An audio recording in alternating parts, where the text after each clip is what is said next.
Hey guys, MPTV, Matt Piper, the Soccer Mentor. Something a little different for you today.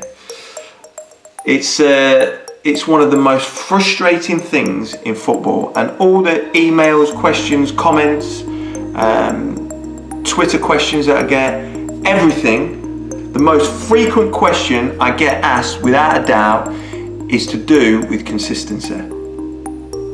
You know, that thing that drives you crazy. And guys, don't think you're alone, all right, when you send me the question about consistency. And it's something that I should have tackled way before now. I've had a question come through. Hi Matt, I've been commenting on your previous videos about a problem I'm having carrying my form into games. I understand that you're busy, but I hope you'll reply soon. Yes, I will, Ale, and it's time that I did tackle this problem, because it was I would say it was the most frustrating thing in my career. Until I got a little bit older, and until I started realizing and using some of the things that I'm going to hopefully share with you guys in this video. So picture it in your mind now. Close your eyes, listen to me talk. All right, you've played well at the weekend, so it gets to the next weekend and you think, right, what did I eat on the Friday night? Oh, that's it. I ate that pasta, meatballs and this or whatever. I drank that many bottles of water.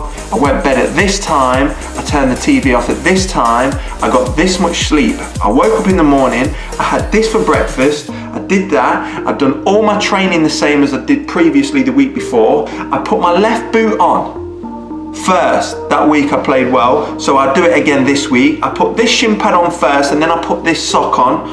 What did I do then? Then I ate a bag of wine gums to give me some energy. Then I had a Lucozade drink, and then I walked onto the pitch and I expected the same performance. And guess what? I was all right? It happened to me all the time, guys, so you're not alone with that. And maybe you're not as crazy thinking as I was, but that's how I used to think. If I played well one week, I would try and live the next week exactly the same. Don't matter what level it was at. When I played in the Premiership, I was doing that. When I was playing down the park, I was doing the same kind of thing, all right? I used to try and keep my routine consistent, my training program consistent, all right? And I thought that would be enough to go into a game and be consistent. But guess what? It wasn't. So what is consistency? What is it?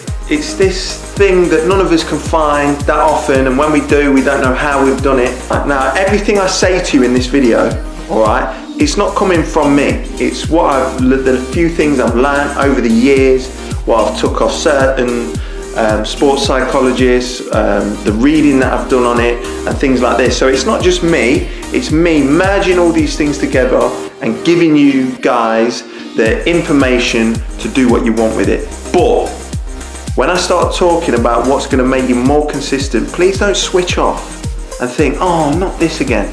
All right, guys, because it's so important. All right, so what is consistency? To a footballer, consistency is performing week in, week out at a real high level. There's two ways to find a consistent performance.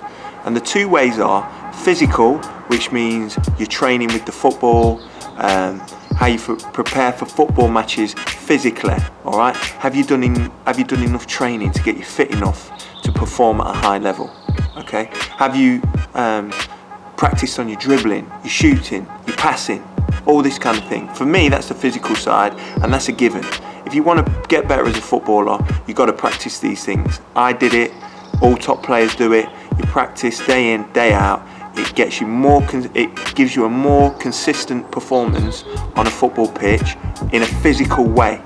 All right. The second thing that I see, what not a lot of people want to talk about, or a lot of guys want to take on board because they think, well, that don't really apply to me, but it does, guys. All right. And this is the place that most people miss out. And to show you what I mean, I'm going to do a little experiment for you. Watch this.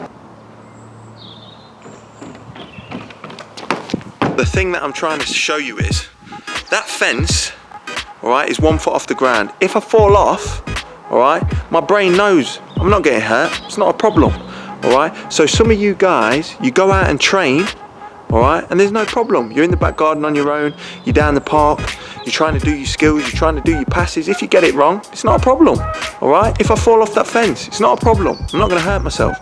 All of a sudden, you put that fence at the height of a house with no safety nets around it, my brain starts telling me negative thoughts straight away. Well, what happens if you fall? You're dead.